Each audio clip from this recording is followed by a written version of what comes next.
Angie! Oy, kumusta ka na? Kumusta ka na? Oy, ikaw, wala ka ng kinikwento sa akin. Nagbago na ako ng boses, Angie. Nagperetore ka? Hindi. Sure yun. Hindi din. Ano? Babae na ako. Ah! Oo, ayan, okay lang kita mo. Babae na ako. Lalagyan ko lang ito. Babae na ako. Diba, Angie? Kumusta ka na? Malandi ka. Ay, coffee. Painom ko. Sure. Meron na ba itong sugar? Meron naman siyang sugar. Angie, nakakatawa. Ikaw nagpapatawa ba ako? Meron naman siyang sugar. Baka iinin na lang ako, ha? Ang kamay. Okay ba pa yung makeup ko, Angie? Saan ba ako nakatingin? Ikaw ba, nakaka-install? Grabe ang traffic pizza niyo. No? Ba't hindi kayo nagsasalita? Kasal ka naman, Angie. Angie, kasal ka naman. Salita ka nga. Kasal. Ay, grabe ka. Ingat dito.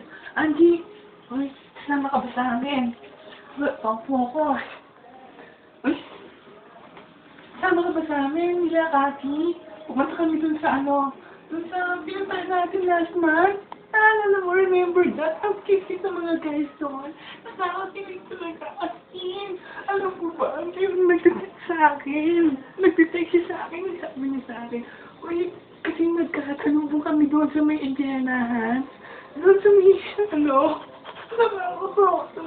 alam mo, grabe.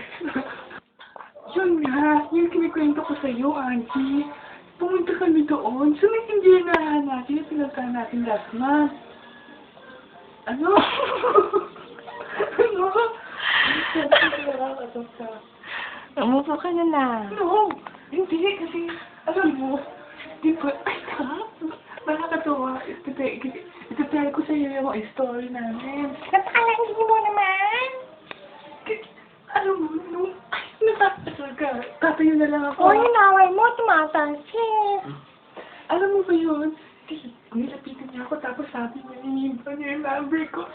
Ako kinig talaga, grabe. Pero, ang pinaka-nakakakilig doon ever. What? Ano? Sabi niya ako mag-date. Tasin ka. Ang pero ngayon, hindi na siya nag-text nakaka-asal. Pero, kasi binigyan ko siya ng load, 300. Ha? Tapos? Magsipa lang binigay niya ng personality plan. Nakakaya. Nag-say sa akin yung mami niya. Sabi, gusto daw niya ako, mami, nakakaya. Di ba? Di ba?